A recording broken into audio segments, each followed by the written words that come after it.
Hello বন্ধুরা, আমি অনু update with অনু চ্যানেলে তোমাদের স্বাগত। আমি চলে এসেছি উড়ান সিরিয়ালের আপডেট নিয়ে। উড়ান সিরিয়ালে তো দেখা যাচ্ছে যে পূজা আর জয়ন্ত মিলে মহারাজের অতীত জানবে বলে উঠে পড়ে লেগেছে। সেখানে মহারাজের বাবা এসে বলে যে বেশি অতীত করতে যেও না, এতে তোমাদের দুজনের জীবনে নানান সমস্যা দেখা দেবে। আর জানো তো পূজা, তুমি যদি আমার ছেলে মহারাজকে আটকাতে তাহলে মহারাজ থেকে যেত, ইচ্ছা হলেই উপায় হয়। কিন্তু পূজা এখন সবাইকে জিজ্ঞাসা করে যে আমি যদি আটকাতাম ওনাকে, উনি থেকে যেতেন। এখন মহারাজের বোন ভাই বলে হয়তো থেকে যেত। সত্যি ইচ্ছে থাকলে উপায় হয় বন্ধু। এরপর পূজা বাইকে করে চেপে যাচ্ছে মহারাজের বাসটা যদি আটকাতে পারে, মহারাজের যাওয়াটা যদি আটকাতে পারে। অন্যদিকে দেখা যাচ্ছে যে পূর্ণিমার মাস্ততো বোন জয়া তার বাড়িতে এসে উপস্থিত হয়। জয়াকে দেখে পূর্ণিমা খুব আনন্দ পায়। এরপরে আবার দেখা যাচ্ছে সেখানে প্রিয়াঙ্কা এসে উপস্থিত হয়। প্রিয়াঙ্কা ভাবছে যে করেই হোক পূর্ণিমাকে পটাতে হবে, পূর্ণিমাকে পটালে আমি তার ছেলেকে বিয়ে করতে পারবো আর এই বাড়ির বউ হতে পারবো। তবে প্রিয়াঙ্কার কিন্তু আগে একজনের সাথে সম্পর্ক ছিল, তার আবার একটা মেয়েও আছে, কিন্তু সেই মেয়েটাকে ও কোনোদিন নিজের মেয়ে বলে ভাবেই। মেয়েটার কাছে সে মাসি বলে পরিচিত, মেয়েটা প্রিয়াঙ্কাকে মাসি বলেই যায়। যাই হোক, প্রিয়াঙ্কা এসে সেখানে তার ন্যাকামো স্টার্ট করে দিয়েছে। তবে সেই যে ধুরন্ধর চালাক সেটা জয়া ভালোই ধরে ফেলেছে।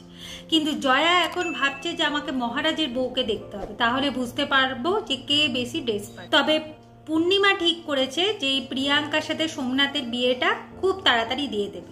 তারপর এই প্রিয়াঙ্কার সাথে পূজারিনীর টক্কর লাগবে, তবেই পূজারিনী বুঝতে পারবে যে এখানে থাকাটা তার কাছে কতটা কষ্ট।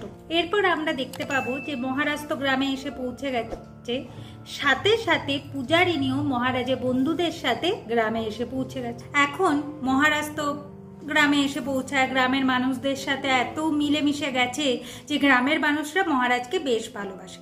তবে পূজাও তো এসে উপস্থিত হয়ে গেছে। তবে মহারাজের বন্ধুরা ভাবছে মহারাজ যদি দেখে বকাবকি করে, পূজা বলে সে থাকতে মহারাজ কাউকে কিছু বকাবকি করবে না।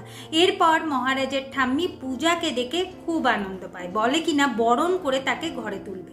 মহারাজ তো একটু রেগেই যায়। আগামী পর্বে দেখা যাচ্ছে যে মহারাজ সবজি কাটতে বসেছে, সেখানে মাধুরী এসে উপস্থিত হয়। তার খুব ইচ্ছা মহারাজকে বিয়ে, কিন্তু সেখানে পূজারিনী এসে উপস্থিত হয় আর নিজের পরিচয় দেয় যে সে হলো মহারাজের স্ত্রী।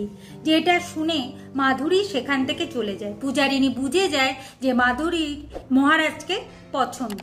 এই নিয়ে সে মহারাজের ঠাম্মির কাছে আসে জানতে। যখনই এইসব ব্যাপারে কথা ওঠে, মহারাজ পূজাকে বকে আর বলে যে রান্নার কাজে সাহায্য। কিন্তু মাধুরীর ব্যাপারটা তো পূজার মোটেও ভালো লাগেনি, তাই এই ব্যাপার নিয়েও একটা তদন্ত করতে হবে, সেটা তো সে ভেবে বসেছে।